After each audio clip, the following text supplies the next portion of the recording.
Sziasztok! Köszöntök benneteket, én már a második alkalommal. Arra gondoltam, hogy miután magamról mesélek, ezért a napi rutinnal el is kezdhetnénk ezt a dolgot, ami egy nagyon egyszerű kérdés volna, bár az, hogy reggel felkelek és elmegyek dolgozni, azért az nem van egyszerű. Pont azért, mert itt például nagyon fontos, hogy ki milyen típusú ember. Én ugye éjjeli bagolyként szeretek későn feküdni, és későn kelni, de ugye hétköznapokban nekem is van egy rendszer, amihez tartani kell magam, viszont így sokkal inkább ki tudom aludni magam, mintha hétek kéne beállnom edzeni.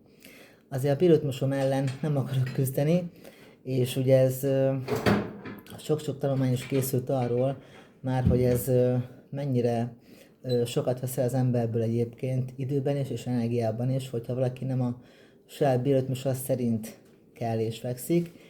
Én hál' Istennek ezt megtehettem, hogy ennek fényében tudok munkát vállalni, tehát én egy másfél órát szállok reggel arra, hogy megreggelizzem, elkészítsem a kávémat, megigyem a kávémat. Egyébként elárulok egy titkot, hogy én még szoktam egy kis játékot is játszani reggelente. Ezzel kicsit felélbeztem a agytekervényeimet, és utána jön az idő, összekapom magam, össze van készülve már a cuccom, és elindulok szépen a terterembe. Az edzőteremben egyébként többnyire ugye estig ott vagyok, tehát ahogy az utolsó vendégemmel végzem az edzéssel, utána készülök elindulni, ami nem jelenti azt, hogy 5 perc múlva már kint vagyok az utcán és megyek haza, mert azért nem olyan egyszerű azért a munkahelyet elhagyni, nekem sem. De ami fontos, hogy időben tudok kezdeni, tehát hozzám képest időben, a 10 órai kezdettel, és meg tudom oldani napközben a saját edzésemet.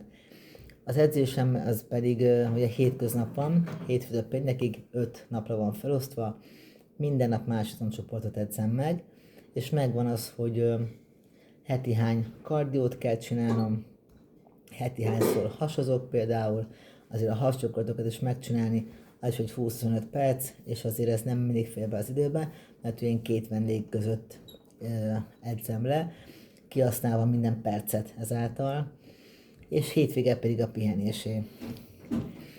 A edzések egyébként nagyon fontosnak tartom, hogy van bemelegítés is, mindig, és a vendégeimnek is szeretem ezt mindig elmondani, hogy kell a bemelegítés.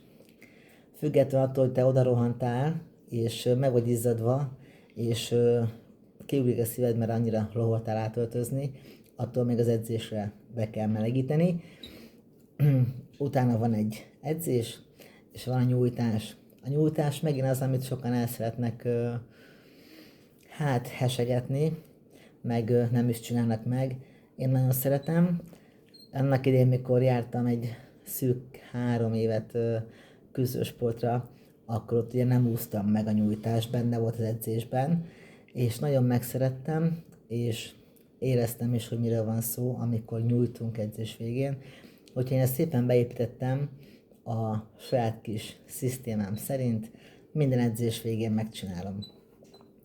Az edzésem egyébként, amikor nincs versenyfelkészülés, akkor egy 2-2,5 óra, attól függ, hogy melyik izomcsoportról van szó, ugye van picit rövidebb edzésem, van egy picit hosszabb, illetve hogyha verseny időszak van, vagy versenyre készülés van, akkor ez egy órával meghosszabbítja, tehát 3-3,5 órákat szoktam akkor edzeni, és akkor plusz még a nyújtás, meg ha kell még kardiózni, akkor plusz 45 perc kardió. Tehát vannak azért itt teendők mindig, de hát valamit valamiért, nincs ezzel probléma, meg kell csinálni. Ami nagyon fontos, hogy a hétfő az nekem, ahogy szoktam mondani, sokszor ilyen Garfieldos hétfő, tehát kicsit lassabban veszem fel a ritmust. Kedden már egész jól bemelegedek, akkor már minden jöhet. És ennek fényében van felosztva az edzéseim is egyébként, én lábedzéssel kezdek, nekem a láb hétfőre tökéletes. Azt annyira jól meg tudom csinálni, ha rossz kedvem van, ha mosolygok, ha bármi van, a lábedzés, az egyik lábedzés, akkor az hétfőn van, és kettőtől már minden mehet telibe. Ami fontos még, hogy az edzéseket, nálam ez ugye én idő, tehát én nem úgy élem meg az edzéseket, hogy le kell menni, meg kell csinálni, mikor lesz már vége. Úgyhogy én nagyon jól érzem magam az edzések alatt is. Persze én is elfáradok, nekem is jól esik a végén leülni, nyújtani, hát nem véletlenül van a nyújtásom 20-30 perc is akár a végén. Tehát ezt így jól esik megcsinálni, és élvezem.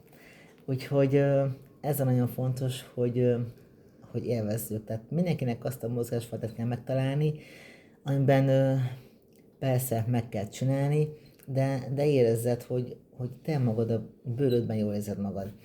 Tehát magaddal foglalkozol. A te lelkednek teszel jót vele. Nem másnak, nem az anyukának, nem a gyermekemnek lesz jobb. Nekem lesz jobb, hogyha megcsinálom. Tehát valami ilyet kellene azoknál az embereknél kicsit fejben rendbe rakni, akik megfelelni szeretnének valakinek. Tehát ne szeretnél valakinek megfelelni. A megfelelést el kell felejteni magadnak, csak magadnak, és szerintem mi nem fogjuk folytatni a következő alkalommal. Sziasztok!